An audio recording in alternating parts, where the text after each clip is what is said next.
कोशिका झिल्ली तक लिख लिए थे। अभी कहाँ से लिखेंगे? कोशिका द्रव्य से, कोशिका द्रव्य से, है ना। चलो देखो, तो यहाँ पे क्या लिखा हम लोग? कोशिका द्रव्य क्या है ना, साइटोप्लाज्म। कोशिका द्रव्य को क्या बोलते हैं? साइटोप्लाज्म। अब लिखे साइटोप्लाज्म की बात करें कोशिका द्रव्य की, तो प्लाज्मा झिल्ली के अंदर, किसके अंदर? प्लाज्मा झिल्ली को कोशिका झिल्ली बोलते हैं। तो कोशिका झिल्ली के अंदर एक अर्ध तरल, मतलब कि आधा लिक्विड टाइप का जो थोड़ा होता है ना गहरा हो, जैसे मोबिल अंदर ना, अर्ध तरल, पूरी तरह से पानी की तरह नहीं रहेगा, अर्ध तरल रहेगा, थोड़ा गाढ़ा रहेगा, है ना। अर्ध तरल पारभासी, पारभासी का मतलब जिससे आधा पार हो जाए आधा ना पार हो, बात समझ रहा ना, पूरा पूरा नहीं, आधा पार हो आधा पार नहीं, उसको पारभासी बोलते हैं। मतलब कोशिका झिल्ली या प्लाज्मा झिल्ली के अंदर एक अर्ध तरल पारभासी जेली, जेली जानता ना, सब खाया जेली, जेली खाया ना, हाँ। तो उसी जेली के जैसा पदार्थ था, जेली के जैसा, जेली देखा पूरा बह जाएगा, मतलब कि थोड़ा लड़बड़ लड़बड़ करता रहो ना, वैसा ही। तो लिखिएगा प्लाज्मा झिल्ली या कोशिका झिल्ली के अंदर, प्लाज्मा झिल्ली या कोशिका झिल्ली के अंदर अर्ध तरल, पूरी तरह से लिक्विड तरल नहीं रहेगा, अर्ध तरल। उसके बाद फिर क्या लिखे? पारभासी, अर्ध तरल पारभासी जेली की तरह रहेगा, जैसा पदार्थ होता है उसी को हम लोग क्या बोलते हैं? कोशिका द्रव्य बोलते हैं। क्लियर है बात, समझ में आ गया?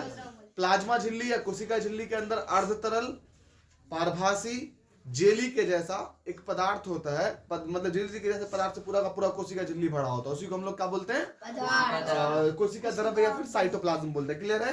कोशिका द्रव्य या फिर, समझ में आ गया ना? क्या बोलेंगे?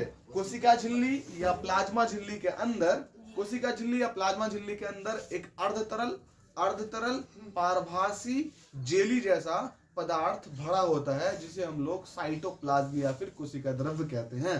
क्लियर है बात?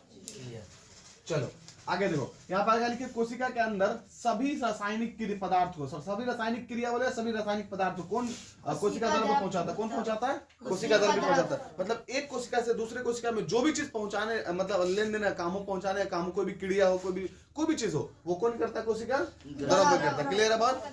वही बात लिखे यहाँ पे। अब यहाँ पे अगला क्या है? केंद्रक। अगला क्या है? न्यूक्लियस। अगला क्या है? न्यूक्लियस, है ना, न्यूक्लियस। क्लियर है? केंद्रक किसको बोलते हैं? क्या लिखे? सभी अच्छा, केंद्रक पाया किसमें रहता है? यूकैरियोटिक कोशिका में। प्रोकैरियोटिक कोशिका में केंद्रक नहीं होता। प्रोकैरियोटिक कोशिका में केंद्रक नहीं होता। यूकैरियोटिक कोशिका में केंद्रक पाया जाता है। दो प्रकार की होती है कोशिका, प्रोकैरियोटिक और यूकैरियोटिक। तो यूकैरियोटिक कोशिका में केंद्रक रहता है और प्रोकैरियोटिक कोशिका में केंद्रक नहीं रहता। आगे लिखे सभी यूकैरियोटिक कोशिका के मध्य में, कहाँ पर? मध्य में, बीच में, जैसे कोशिका है ना, उसके बीच में एक ऐसा काला सा स्थान रहेगा, डॉट स्थान, है ना। सभी कोशिका के मध्य में और एक क्या रहता है? एक स्थान रहता है जो दोहरी झिल्ली से घिरा होता है। कैसी झिल्ली से? दोहरी झिल्ली से घिरा हुआ एक स्थान होता है, जिसको हम लोग क्या बोलते हैं? केंद्रक बोलते हैं। केंद्रक, एकदम केंद्र का मतलब एकदम बीच में, है ना, बीचों बीच। मतलब मान ली कोशिका है ना, और तो इसके बीचों बीच में ऐसी कोशिका के ऊपर एक पतली झिल्ली घिरी रहती है, जिसको हम लोग प्लाज्मा झिल्ली या फिर प्लाज्मा झिल्ली या फिर कोशिका झिल्ली बोलते हैं। इसी के अंदर क्या नहीं, पूरे में द्रव भरा रहता है। क्या भरा रहता है? द्रव, लिक्विड टाइप से भरा रहता है, जेली लाइक सब्सटेंस, उसको हम लोग क्या बोलते हैं? कोशिका द्रव कहते हैं। और इस कोशिका द्रव के अंदर में एक छोटा बीचों बीच में एकदम स्थान रहता है, जो दोहरी पतली पतली झिल्ली से घिरा रहता है, उसको क्या बोलते हैं हम लोग? केंद्रक बोलते हैं। क्लियर हो गया बात? समझ में आ गया केंद्रक? चलो आगे देखो, यहाँ पर क्या लिखे? केंद्रक। केंद्रक कोशिका में संपूर्ण क्रिया मतलब केंद्रक के अंदर, मतलब एक कोशिका है, उसको हर एक कोशिका के अंदर किसी यूकैरियोटिक कोशिका के अंदर केंद्रक होगा, बीचों बीच में होगा ना, बीच बीच वाला स्थान को।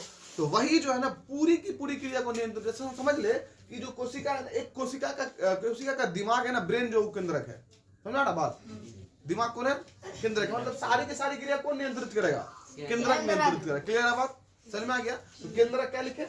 केंद्रक कोशिका में संपूर्ण क्रिया को नियंत्रित करता है। जो भी क्रिया होगी ना कोशिका के अंदर, वो कौन नियंत्रित करेगा? केंद्रक नियंत्रित करेगा। कौन नियंत्रित करेगा? यही बैलेंस करके रखेगा, गार्जियन है समझ तरीके से, है ना।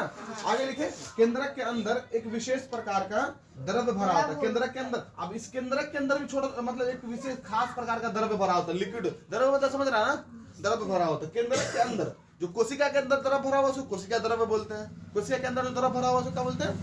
कोशिका द्रव्य। और केंद्रक के अंदर जो द्रव्य भरा हुआ उसको क्या बोले? केंद्रक द्रव्य ना, वही बात लिखे। केंद्रक के अंदर एक विशेष प्रकार का द्रव्य भरा होता है, जिसे क्या बोलते हैं हम लोग? केंद्रक द्रव्य कहते हैं। क्लियर हो गया बात?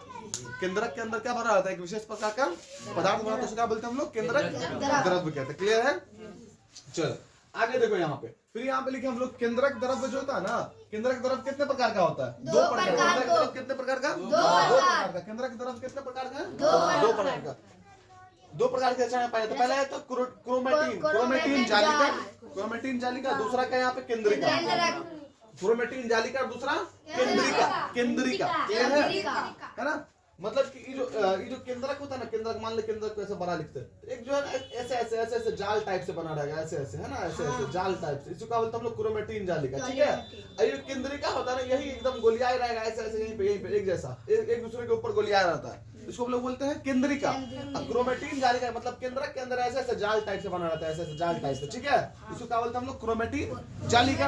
और जो इसी केंद्रक के अंदर कहीं पे ऐसे एक ही जगह पे ऐसे गोलियाई रहेगा, ऐसे, इसको क्या बोलते हैं हम लोग? केंद्रिका। क्या बोलते हैं? केंद्रिका। समझ में आ रहा बात? चलो, तो केंद्रक के अंदर जो केंद्रक द्रव्य के अंदर 2 प्रकार के पाए जाते हैं, एक तो क्रोमेटिन जालिका, दूसरा केंद्रिका। अभी क्रोमेटिन जालिका जो होती है ना, क्रोमेटिन जालिका किसकी बनी होती है? डीएनए की। क्रोमेटिन जालिका किसकी बनी होती है? डीएनए की बनी होती है क्रोमेटिन जालिका। ठीक है। अब डीएनए और दूसरा क्या? हिस्टोन। दूसरा क्या है? हिस्टोन। दूसरा क्या है? हिस्टोन। मतलब तुमसे ऐसे पूछता हूँ कि क्रोमेटिन जालिका बनी किसकी होती है? तो क्रोमेटिन जालिका किसकी बनी होती है? डीएनए की बनी होती है। किसकी बनी होती है? डीएनए और हिस्टोन। डीएनए और हिस्टोन। डीएनए और हिस्टोन की बनी होती है। क्लियर है बात? अब डीएनए क्या है? तो डीएनए का पूरा नाम क्या है? Deoxy ribo nucleic acid. Clear है बात? डीएनए का पूरा नाम डीऑक्सी राइबो न्यूक्लिक एसिड। मतलब क्रोमेटिन जालिका जो है वो डीऑक्सी राइबो न्यूक्लिक एसिड की बनी होती है। चलो आगे देखो, आगे क्या लिखे हम लोग? क्रोमेटिन कोशिका जो होता है ना, क्रोमेटिन क्या करता है? कोशिका विभाजन के समय, किसके समय? कोशिका विभाजन, मतलब कोशिका विभाजन मतलब कोशिका टूटने के समय, एक कोशिका जब 2 कोशिका बन रहा हो या फिर दूसरा नई कोशिका बन रही होगी, तो क्रोमेटिन जो है ना, कोशिका विभाजन के साथ क्या कोशिका विभाजन के समय क्या होता है? संकुचित होकर, क्या होकर? संकुचित होकर गुणसूत्र बनाता है। क्या बनाता है? गुणसूत्र। यही क्रोमेटिन जालिका जो है ना, जब कोशिका टूटता रहता है, विभाजन होता है, नई कोशिका बनती रहती है, उस समय क्या संकुचित होकर के क्या बना जाता है? गुणसूत्र। क्या बना जाता है? गुणसूत्र। गुणसूत्र मतलब क्रोमोसोम बना जाता है। क्या बना जाता है? क्रोमोसोम, है ना, क्रोमोसोम। क्लियर है? तो गुणसूत्र बन जाता है। अब गुणसूत्र जो है ना, बहुसंख्या, अब गुणसूत्र पाया जाता है। क्लियर है बात? गुणसूत्र कितना पाया जाता है? 23 जोड़ा। एक इंसान के अंदर कितना गुणसूत्र पाया जाता है? 23 जोड़ा गुणसूत्र पाया जाता है। क्लियर है बात? एक इंसान मनुष्य के अंदर। अभी जो गुणसूत्र है ना, तो गुणसूत्र के ऊपर में, गुणसूत्र के ऊपर में छोटा छोटा छोटा छोटा बहुत सारी संख्या में।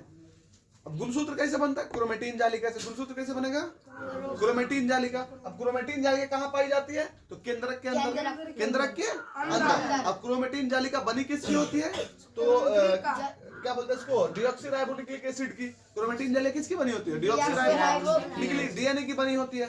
अभी ये जो यही संकुचित होकर फिर क्या बना जाता है? गुणसूत्र बना जाता है, क्रोमोसोम बना जाता है। और उस क्रोमोसोम के ऊपर ना छोटा छोटा छोटा छोटा, जैसे कि मान ले क्रोमोसोम है ना, इसके ऊपर ना छोटा छोटा ऐसे ऐसे ऐसे ऐसे क्या बना रहता है? जैसे क्रोमेटिन जालिका है ना, जैसे इसको अच्छा थोड़ा सा बना था, मान लीजिए केंद्रक है। ठीक है, ये क्या है? केंद्रक है। इसके अंदर ना क्रोमेटिन जालिका ऐसे ऐसे भरी हुई है। ठीक है, ऐसे ऐसे बनी हुई है। ठीक है, ऐसे तो बनी हुई है। अब इसके ऊपर ना छोटा छोटा ऐसे ऐसे ऐसे ऐसे ऐसे ना छोटा छोटा रहता है। क्लियर है बात? वही बात लिखा है कि गुणसूत्र जो है ना, गुणसूत्र के ऊपर बहुत संख्या में छोटी छोटी क्या भरी रहती है? छोटा छोटा कण पाया था। उसी कण को हम लोग क्या बोलते हैं पता है? जीन बोलते हैं। क्या बोलते हैं? जीन बोलते हैं। क्लियर है बात? मतलब कि गुणसूत्र के ऊपर बहुत सारी संख्या में छोटा छोटा कण पाया था, उस कण को क्या बोलते हैं हम लोग? जीन बोलते हैं। अब यही जीन जो है ना, वो बाप माँ से किसके अंदर चला जाता है? बच्चे के अंदर चला जाता है। बात समझ में आ रहा है? इसीलिए बाप माँ के जैसा लक्षण बच्चा में दिखता है। किसके कारण? जीन के कारण।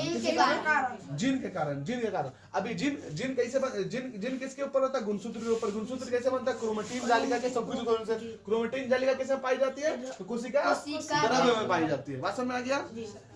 कोशिका द्रव्य से क्या आएगा? कोशिका द्रव्य से क्या आएगा? क्रोमेटिन जालिका। क्रोमेटिन जालिका किसकी बनी होती है? डीऑक्सी राइबो न्यूक्लिक एसिड की, डीएनए की बनी होती है। और डीएनए सुना होगा ना कि डीएनए टेस्ट करा पता चल जाए किसका बेटा है, किसका क्या है। डीएनए से पता चलता है ना खानदान के बारे में, बाप माँ के बारे में। तो वही डीएनए। अभी डीएनए संकुचित होकर क्या बना देता है? गुणसूत्र। अब गुणसूत्र के ऊपर छोटा छोटा क्या पाया था? कण। उसी कण को क्या बोलते हैं हम लोग? जीन। क्या बोलते हैं? जीन। ठीक है, अब वही लिखे, जिन गुणसूत्र पर पाए जाने वाले पैतृक लक्षण। पैतृक लक्षण होता है माँ बाप वाला लक्षण। पैतृक लक्षण मतलब माँ बाप का लक्षण, है ना। जिन जो है ना, गुणसूत्र के ऊपर पाए जाने वाला पैतृक लक्षण को क्या करता है ना, एक पीढ़ी से दूसरे पीढ़ी में ले जाता है। मतलब कि जीन क्या करता है ना, माँ बाप के लक्षण को ना किस में ट्रांसफर कर देता है, उसके बच्चे में ट्रांसफर कर देता है, एक पीढ़ी से दूसरे पीढ़ी में। क्लियर हो गया बात, समझ में आ रहा ना। चलो आगे अब देखो पैथ लक्षण मतलब एक पीढ़ी से कहां चला जाता है, दूसरे पीढ़ी में। क्लियर है बात। तो इसीलिए बोलता है ना कि डीएनए टेस्ट से पता चल रहा था किसका डीएनए मैच हो रहा, मैच ऑटोमेटिक पता चल जाएगा। क्लियर है बात, समझ में आ गया ना। तो जीन किसके थ्रू एक पीढ़ी से दूसरे पीढ़ी में माँ बाप का गुण जाता है, जीन के थ्रू। किसके थ्रू, जीन के थ्रू। क्लियर है। चलो जीन नहीं रहेगा तो डीएनए, यही क्या बोलते हैं इसको, क्रोमोसोम। क्लियर है ना, गुणसूत्र बोलेंगे। क्लियर है। चलो आगे देखो यहाँ पे क्या लिखा है, जीनेटिक्स क्या है। जीनेटिक्स क्या है, अब जीनेटिक्स किसको बोलते हैं, या अनुवांशिकी। तो मतलब कि अब जीन जिस विज्ञान के अंतर्गत हम जीन के बारे में पढ़ेंगे। जीन मतलब कि मतलब एक पीढ़ी से दूसरे पीढ़ी में ट्रांसफर होने वाला गुण है ना, यही ना, जिन से ही ट्रांसफर होता है ना। तो जीन के बारे में जो जिस विज्ञान शाखा में हम लोग पढ़ते हैं उसी को हम लोग क्या बोलते हैं, जीनेटिक्स बोलते हैं या फिर अनुवांशिकी बोलते हैं। वही बात लिखा है, जीव विज्ञान की वह शाखा, जीव विज्ञान की वह शाखा जिसके अंतर्गत जिसके अंदर क्या पढ़ते हैं हम लोग, जीन के बारे में। किसके बारे में, जीन का अध्ययन करते हैं। जीव विज्ञान की वैसी शाखा, वह शाखा जिसके अंदर हम किसके बारे में पढ़ेंगे, जीन के बारे में अध्ययन करेंगे, पढ़ेंगे। उसको हम लोग क्या बोलेंगे, जीनेटिक्स बोलते हैं। क्या बोलते हैं, जीनेटिक्स। बात समझ में आ रहा सबको, कोई दिक्कत यहाँ तक। एक बार और देखते हैं हम लोग। पहला क्या लिखे हम लोग, कोशिका द्रव्य। क्या लिखे, कोशिका द्रव्य, साइटोप्लाज्म। देखो एकदम मौखिक, एकदम यही पे समझना है। कोशिका द्रव्य किसको बोलते हैं, कोशिका झिल्ली या फिर प्लाज्मा झिल्ली के अंदर एक अर्ध तरल मतलब कि आधा तरल, पूरी तरह से तरल नहीं, अर्ध तरल जेली जैसा, जेली सब खाया होगा, जेली जैसा पारभासी पदार्थ भरा रहता है कोशिका के अंदर। एक कोशिका में उसके अंदर पूरा भरा रहेगा लिक्विड टाइप से, उसको क्या बोलते हैं हम लोग, साइटोप्लाज्म या कोशिका द्रव्य। साइटोप्लाज्म या कोशिका द्रव्य। क्लियर है।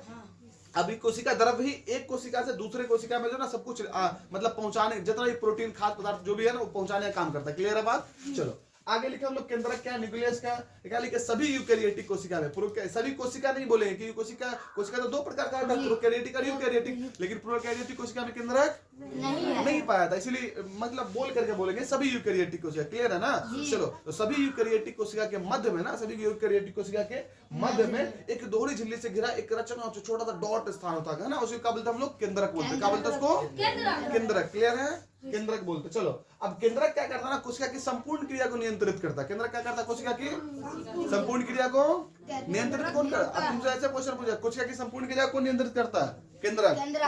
एक कोशिका से दूसरे कोशिका में जो सब कुछ स्थानांतरण कौन करता है, कोशिका द्रव्य, है ना।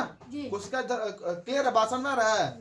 केंद्रक कैसी झिल्ली से घिरा होता है, दोहरी झिल्ली से घिरा होता है, घिरा होता ना, लिखा है यहाँ पे, केंद्रक दोहरी झिल्ली से घिरा होता है। तो बात समझ आ रहा ना।